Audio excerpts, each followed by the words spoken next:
चला आज बघूया आपण लुसलुशीत आणि मऊ पोळी कशी बनते ती। पीठ आपलं साधारणच आहे, फक्त पोळी लाटायची ट्रिक दाखवते मी। याला असं दुमडायचं, मध्ये तेल लावायचं आणि परत नंतर दुमडायचं। आणि दुमडल्यानंतर त्याला हलक्या हाताने असे 3 कोणे लाटून घ्यायचे पहिले आणि त्याच्यानंतर पलटायचं। त्याला पलटल्यावर परत हलक्या हाताने असं लाटायचं की त्रिकोणीची पोळी गोल बनते।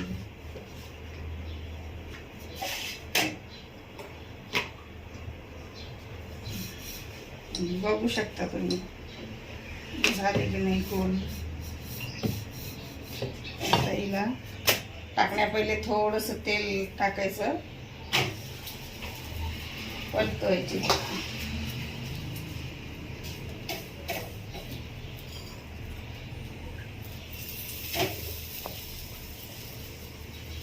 पलटून टाकायचं, सारखी सारखी पलटवायची नाही, तिला फक्त गोल फिरवायचं, चारी बाजून गोल भाजती चांगली ती।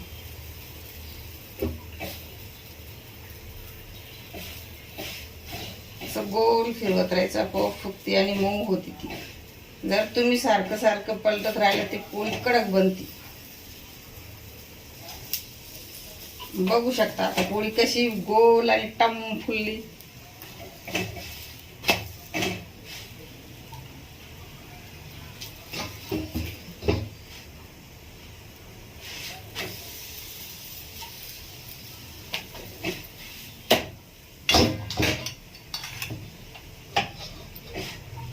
बघू शकता पोळी किती मऊ आणि लुसलुशीत झाली, एकदम नरम आणि गरम।